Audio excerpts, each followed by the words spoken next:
Le froid glacial produit un silence de cristal. L'habitude est perdue de ces duretés de l'air et de cet espace agrandi, de cette prise solide qui enserre la nature comme figée dans le temps suspendu d'une sculpture, translucide au travers de laquelle on ne percevrait que l'attente d'une relance. Tout se réfléchit dans un miroir terni, tout prend forme dans la blancheur d'un souffle, tout s'évapore dans la levée des brumes.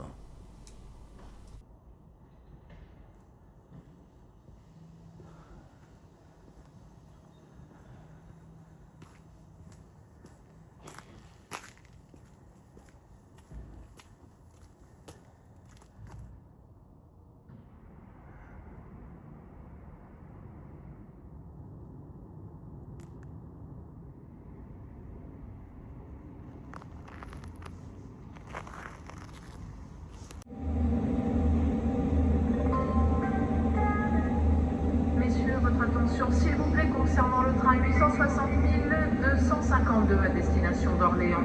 Départ initialement prévu 7h32. Ce train subit des difficultés techniques et un autre matériel va être mis en place. Nous invitons les voyageurs à emprunter le train Roi A à destination d'Orléans. Départ 7h39 sur le même quai.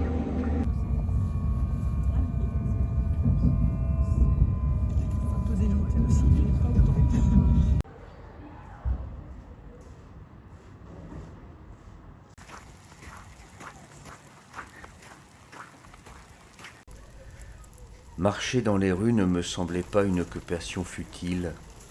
C'est étonnant comme j'arrivais bien à rêver en marchant, et tout était si familier. Je connaissais les enseignes, les pierres des maisons, les vitrines des magasins.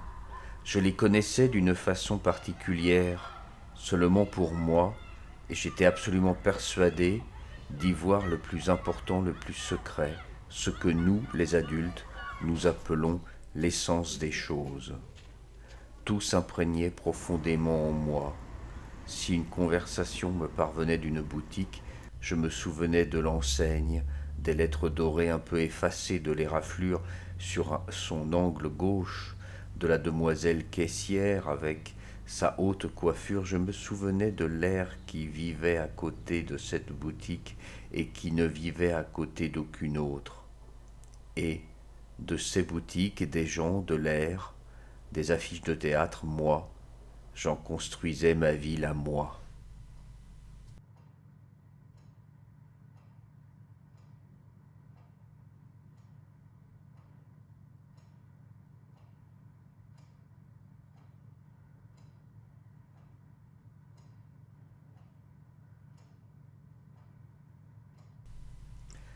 Tout a fondu, le regard mélancolique regarde la fuite des eaux et celle des nuages.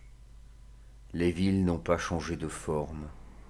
Les façades semblent les tenir droites, dressées pour s'opposer au regard curieux, celui du passant, celui d'un flâneur éloigné des centres-villes, confronté quelques instants, parce qu'il y passe, à ces petites villes dont le centre trop étroit ne se prête pas à l'errance.